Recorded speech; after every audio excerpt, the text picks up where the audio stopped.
Shalom. Shalom. Ada sukacita? Ada sukacita kok? Iya, tadi ketika kotong bernyanyi dan kotong menyanyi lagu yang hatiku bersukacitalah, bersukacitalah. Tapi kebanyakan jemaatnya begini sih. Dan saya berpikir bahwa kemungkinan yang diam ini dia pencipta itu lagu. Sehingga dia diam-diam dan dia mau dengar kira-kira orang menyanyi not yang benar atau tidak.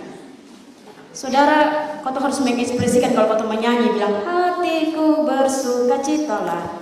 Dia harus nampak juga dalam kau punya wajah. Jangan hanya kau diam-diam setengah ini slide.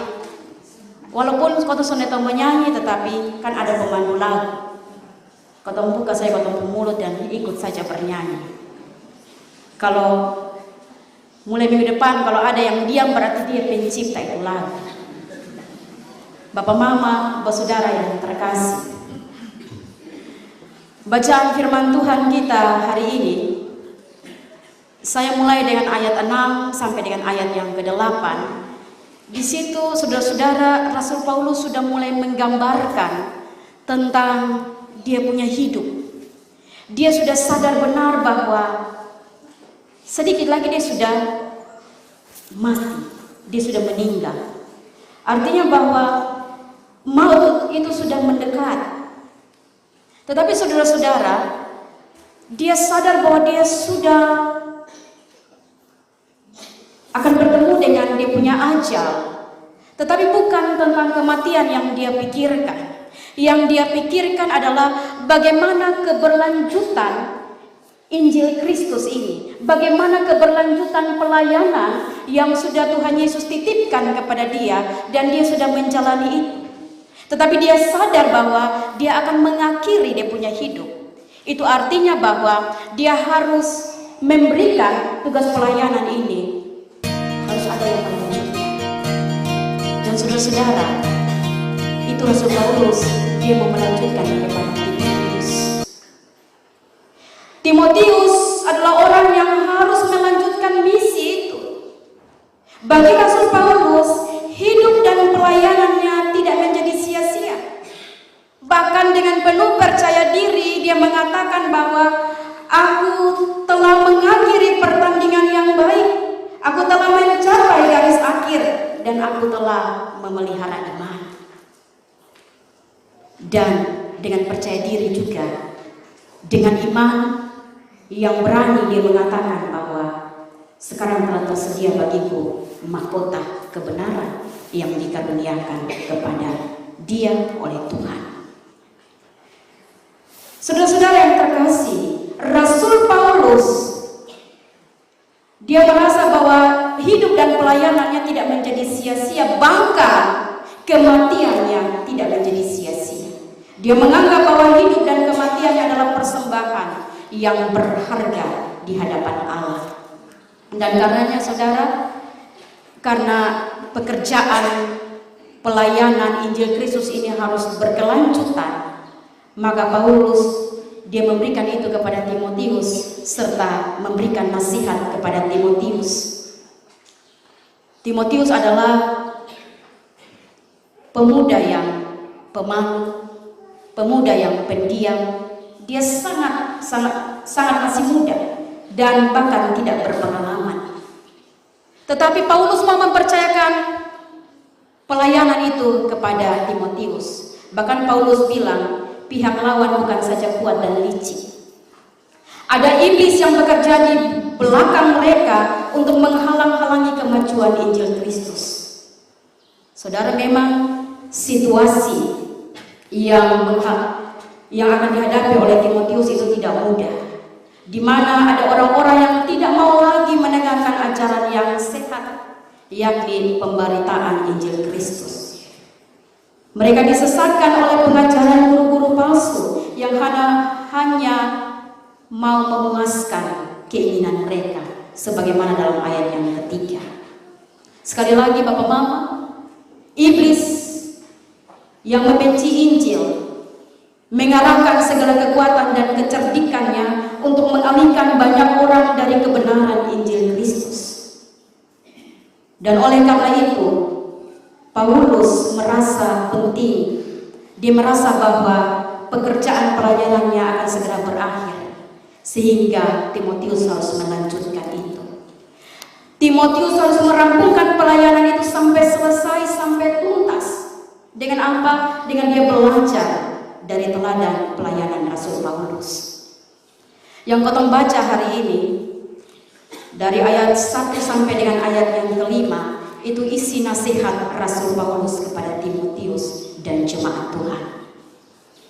Yang pertama, Bapak Mama, Paulus mengatakan, engkau harus serius dan giat di dalam memberitakan firman Allah, ayat yang kedua.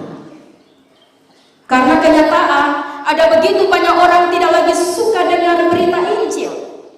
Ada banyak orang yang memalingkan telinga dari kebenaran dan membuka telinga mereka hanya bagi dongeng-dongeng, hanya bagi ajaran-ajaran palsu. Akibatnya banyak orang disesatkan dan terancam binasa hidupnya saat kedatangan Kristus sebagai hakim dan raja. Oleh sebab itu, saudara, Rasul Paulus sudah mau ketika kedatangan Kristus kita dihakimi. Makanya Rasul Paulus mau supaya Timotius melanjutkan pekerjaan ini. Tetapi dia bilang, lu harus serius, lu harus giat, jaga jemaat Tuhan dengan pengajaran-pengajaran yang sehat, dengan pengajaran-pengajaran yang benar, yaitu firman Tuhan. Karena itu, selagi masih ada jemaat yang mau mendengar, yang mau dengar Injil kebenaran tentang Yesus Kristus yang menderita, tentang Yesus Kristus yang mati, tentang Yesus Kristus yang bangkit, itu harus terus diwartakan, harus terus disampaikan. Sekalipun itu sudah didengar berulang-ulang kali. Tugas pemberitaan itu tidak mengenal batas waktu, tidak mengenal dari situasi baik kosong dari waktu, baik atau tidak baik. Artinya dalam segala keadaan, baik atau tidak baik situasinya, firman Tuhan harus terus diwartakan. Pekerjaan pemberitaan firman Allah harus dilakukan tanpa kompromi, tapi dengan penuh kesabaran. Saudara-saudara yang terkasih, kenapa firman Tuhan harus terus diwartakan? Kenapa firman Tuhan harus terus dikabarkan? Karena saudara, firman Tuhan itu adalah kabar sukacita bagi orang berdosa. Sekali lagi, firman Tuhan itu kabar sukacita bagi orang berdosa. Bagi yang merasa tidak berdosa, pasti dia akan menolak kabar sukacita ini. Tetapi bagi orang yang berdosa, ini sebuah kabar sukacita. Itu artinya bahwa firman Tuhan ini mendesak. Ini penting. Itu sebabnya butuh kesiapsediaan. Bersiap sedia, tidak boleh hilang kesungguhan kita. Pertanyaan bagi kita, apa yang diberitakan dalam firman Tuhan? Bapak, Mama, Bapak, Saudara yang terkasih, firman Tuhan dia berbicara tentang keadaan gawatnya orang berdosa yang akan dihakimi oleh Allah jika tidak bertobat. Tentang karya penyelamatan Allah melalui kematian dan kebangkitan Yesus Kristus, itu beritanya diisi. Orang yang berdosa harus dengar dan bertobat. Lalu firman itu juga mengatakan tentang seruan pertobatan untuk percaya kepada Tuhan Yesus. Berita firman itu sangat mendesak dan harus diwartakan di segala kesempatan. Cocok atau tidak cocok waktunya, tetap harus disampaikan. Bapak, Mama, kekasih-kekasih Tuhan, dimanapun kita berada, kita harus siap sedia terima firman. Karena ada banyak ajaran-ajaran palsu, ada banyak pengajaran-pengajaran yang salah, yang bertebaran di luar sana, yang bisa saja kita terima itu sebagai sebuah kebenaran bagi kita. Makanya jangan jemu-jemu, jangan bosan-bosan untuk dengar firman Tuhan. Jangan bosan-bosan untuk baca firman Tuhan di rumah. Kalau ibadah, jangan tanya bilang, nanti itu ibadah ada khotbah kosong. Tak usah tanya, karena memang dalam ibadah, justru ibadah punya pusat itu adalah pemberitaan firman. Firman harus disampaikan. Supaya itu kotong terima dan dia ada dalam kotong hati. Sehingga ketika yang tidak benar datang, yang palsu datang, langsung menangkalnya karena kebenaran ada pada saudara dan saya. Itu yang pertama. Yang kedua, Rasul Paulus bilang, jadi teladan iman dalam ajaran dan cara hidup. Ayatnya yang kelima. Jadi teladan iman dalam ajaran dan cara hidup. Bapak mama kekasih-kekasih Tuhan, meskipun pemberitaan Injil Kristus itu mendesak, tetapi bagi Rasul Paulus tidak boleh sembrono, tidak boleh sembarang. Timotius harus jadi teladan iman. Dia harus menguasai diri dan tabah menderita. Tidak boleh bertindak kasar, tapi dengan sabar dan penuh kasih menegur dengan lemah lembut. Guna apa? Guna menuntun jemaat ke jalan yang benar sesuai firman Tuhan. Memang saudara-saudara yang terkasih, ada resiko. Ada resiko yang bakal dialami semua orang percaya. Ada resiko bagi setiap kita sebagai pengikut Kristus. Tetapi jangan takut, apalagi mundur dalam imanmu. Perlu tabah dalam menghadapi derita. Kau harus menguasai diri dan tetap hidup dalam kasih. Belajarlah dari teladan Yesus. Meskipun Yesus menderita dan mati, dia tetap setia pada panggilan menggenapi rencana penyelamatan Allah. Tadi lagu bilang, dalam itu pujian Gemenarwasku, kenapa Tuhan tetap setia? Walaupun kau berkhianat berulang-ulang kali, kenapa engkau tetap setia? Karena itu rencana Allah untuk penyelamatan kita. Kalau Yesus tidak setia, sia-sia hidup saudara dan saya. Kau akan mati binasa. Semua orang memang akan mati, tetapi kau punya jaminan. Ketika Yesus mati di atas kayu salib dan dia bangkit kembali, kita diberikan jaminan bahwa hidup kekal menjadi milik saudara dan saya. Amin. Saudara, itu yang kedua. Yang ketiga, seperti Paulus, Timotius, dia harus setia menjalankan tugas, yaitu tugas pelayanan yang dipercayakan hingga akhir. Harus menuntaskan itu pekerjaan. Paulus menggambarkan kehidupan pelayanan di dalam dan bersama Kristus seperti sebuah pertandingan, bahwa pemenangnya bukan siapa yang duluan sampai di garis finish, tetapi siapa yang mengakhiri pertandingan dengan baik dan benar. Dalam arti Bapak Mama, orang yang telah mengerjakan dengan baik dan dia menggunakan kesempatan selama hidup ini mengerjakan apa yang menjadi rencana Tuhan, maka dia disebut sebagai pemenang. Pemenang bukan soal siapa yang masuk duluan, siapa yang finish duluan, tetapi dalam pekerjaan, dalam pelayanan, dalam sebagai pengikut Kristus, dia melihat proses dan siapa yang menuntaskan sampai akhir. Saudara-saudara yang terkasih, ada seorang pelari diutus dari negaranya. Dia ikut ini perlombaan, tetapi dengan kaki yang sudah terkilir, bahkan dia jatuh berulang-ulang kali karena gesekan sepatu membuat kakinya luka. Dia tidak mampu lagi, tetapi dia terus berusaha. Bahkan semua orang sudah masuk finish. Lalu ada penonton yang bilang, semua masuk finish, jadi lu berhenti sudah. Daripada luka kaki semakin lecet dan semakin luka lebar. Dia tetap lari terseok-seok dan masuk ke finish. Penonton sudah ada lagi. Tetapi masih ada penonton sedikit-sedikit dan mereka bertanya. Lalu panitia pergi bertanya, kenapa kok lu mau mengakhiri ini pertandingan? Dia bilang, karena saya diutus dari negara saya untuk berlomba dengan baik dan menuntaskan perlombaan ini dengan baik. Bukan soal juaranya, tetapi saya diutus dari negara saya untuk mengakhiri perlombaan ini dengan baik. Artinya bahwa saudara-saudara, tentang apa yang Rasul Paulus mau bilang bahwa tuntaskanlah pekerjaanmu ini, bukan soal siapa yang masuk duluan, siapa yang finish duluan. Terseok-seok sekalipun, tuntaskanlah itu. Ada upah bagi saudara yang setia untuk ikut Tuhan sampai mau menjemput. Ada upah bagi setiap saudara yang melayani Tuhan sampai akhir hidup. Hidup yang Tuhan anugerahkan adalah kesempatan untuk melayani pekerjaan Tuhan. Jangan kita sia-siakan kesempatan hidup untuk melayani pekerjaan Tuhan.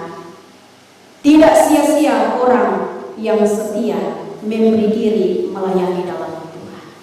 Tidak sia-sia orang yang mau terus setia pada Injil kebenaran, yang mau terus setia kepada Tuhan Yesus. Ada upah yang Tuhan sediakan, yakni mahkota kehidupan atau keselamatan kekal di dalam dan bersama Yesus. Saudara-saudara yang terkasih, tunaikanlah tugas pelayanan. Paulus memberikan teladan saat dia menunaikan tugas pelayanannya sampai selesai. Sikap itu bersumber dari keteladanan Tuhan Yesus yang menyelesaikan tugasnya sampai akhir. Ada begitu banyak hambatan yang dihadapi, namun Tuhan Yesus dan Paulus, mereka tetap setia menunaikan tugas pelayanan yang dipercayakan kepada mereka. Bapak, Mama, Bapak, Saudara yang terkasih, ketika Tuhan setia pada janji keselamatan, itulah komitmen. Dia mau setia dalam penderitaan, disalibkan, menderita. Itu semua dilakukan karena komitmen. Walau harus menempuh jalan derita, maka saudara sebagai pengikut Kristus, sebagai abdinya, sebagai hambanya, saudara dan saya pun harus setia pada kebenaran yang Tuhan perintahkan tanpa alasan apapun yang dibuat untuk mencari pembenaran. Jangan kamu bilang, itu susah. Kok Tuhan Yesus kasih menuntaskan dia pekerjaan karena dia Tuhan. Tapi ingat saudara, ketika dia menjalankan itu semua, dia adalah manusia seutuhnya, 100% manusia. Tetapi dia bisa tunduk pada kehendak Bapa. Jangan pernah pakai alasan bahwa itu kan Tuhan, atau manusia. Kita pun jangan memberikan alasan-alasan untuk membenarkan diri kita. Saya mau bilang, tetaplah teguh, tetaplah bertahan, tetaplah berjuang. Memang saudara, ada momen di mana badai dalam hidup rumah tanggamu itu mungkin besar. Ada momen di mana badai dalam pelayananmu membuat engkau tidak nyaman. Ada momen di mana usaha pekerjaanmu, kerjamu gagal, membuat engkau kecewa. Ada momen di mana anak-anakmu menggoncang imanmu, seakan-akan engkau merasa engkau tidak pantas untuk mempertahankan jabatan pelayanan karena ulah anak-anak. Ada momen di mana engkau merasa bahwa bisa-bisa ya Tuhan, kita berakhir di sini sudah. Tetapi saudara, saya mau bilang, ingat komitmenmu. Itu salib saudara, itu salib saya, itu salib Bapak Mama, salib semua yang ada hari ini. Ada momen di mana situasi membawamu pada kekelaman pergumulan yang berat, maka engkau merasa tidak mampu. Saya mau bilang, jangan itu menjadi alasan pembenaran. Itu barangkali salib karena komitmenmu, karena keputusanmu untuk ikut jalan Tuhan. Jalani saja, jatuh sekalipun, engkau harus bangkit lagi. Sebab salib itu, kau tahu lihat itu salib di belakang. Itu salib ada di penggagang kosonde. Ada kok. Dia hanya kayu palang begini, lurus begini atau begini. Saudara, ada dia punya gagang. Salib itu tidak bergagang, sehingga saudara, cara pikul salib tidak bisa potong gantung. Cara pikul salib hanya bisa potong seret. Tetapi cara untuk potong pikul salib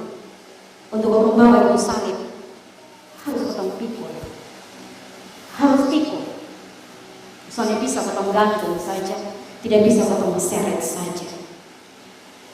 Saudara-saudara yang terkasih, kalau kau berbicara tentang memikul itu berarti bicara soal pikulan, bicara soal beban, bicara soal kejatuhan. Mungkin ketika kau memikul salib, kau jatuh, bangun, pikul lagi, kita terseok-seok. Kadang ada yang bilang sudah keluar sudah dari arena. Tapi saudara, untuk bertahan iman, maka harus tetap jalani saja. Engkau harus berdiri lagi, jalani imanmu, jalani komitmenmu dengan hebat. Komitmen sebagai pengikut Tuhan adalah harus punya kerinduan. Ketika kau mengaku kau punya iman kepada Tuhan bahwa saya siap ikut Tuhan Yesus sampai mati, itu berarti kau punya komitmen, kau punya mimpi, punya kerinduan yang sama tentang harapan iman bahwa Tuhan akan datang dan menyapa kita yang tertati-tati ini dan mengatakan, baik sekali engkau hamba-Ku yang setia. Engkau telah setia dengan perkara-perkara yang kecil, Aku akan menganugerahkan kepadamu perkara-perkara yang besar. Saya kira saudara, semua pengikut Kristus ingin supaya harapan yang sama ini, setidaknya dengan kesetiaanku, dengan menjalankan tanggung jawabku, maka aku mau supaya Tuhan datang mengatakan, baik sekali hamba-Ku yang setiawan, engkau telah setia pada perkara yang kecil, dan aku akan memberikan perkara yang besar kepadamu. Baik kita sebagai anggota Sidi maupun kita sebagai abdi-abdi Tuhan, itu harapan yang sama. Bapak, mama, saudara, dalam ikut Tuhan, di dalam melayani Tuhan, ada air mata. Namun di tiap air mata ada mahkota yang saudara terima. Di tiap teriakan kesesakan, di sudut kamarmu mungkin engkau menanggung bebanmu sendiri. Tetapi ingat, kelak saudara akan menerima pelukan hangat Sang Juru Selamat, bahwa Dia tidak akan meninggalkan engkau sendiri. Dia tidak akan meninggalmu terisak sendiri, karena air matamu tertampung dalam kirbatnya. Selamat menjalani atau jaga komitmen kita masing-masing. Tunaikanlah tugas pelayananmu masing-masing.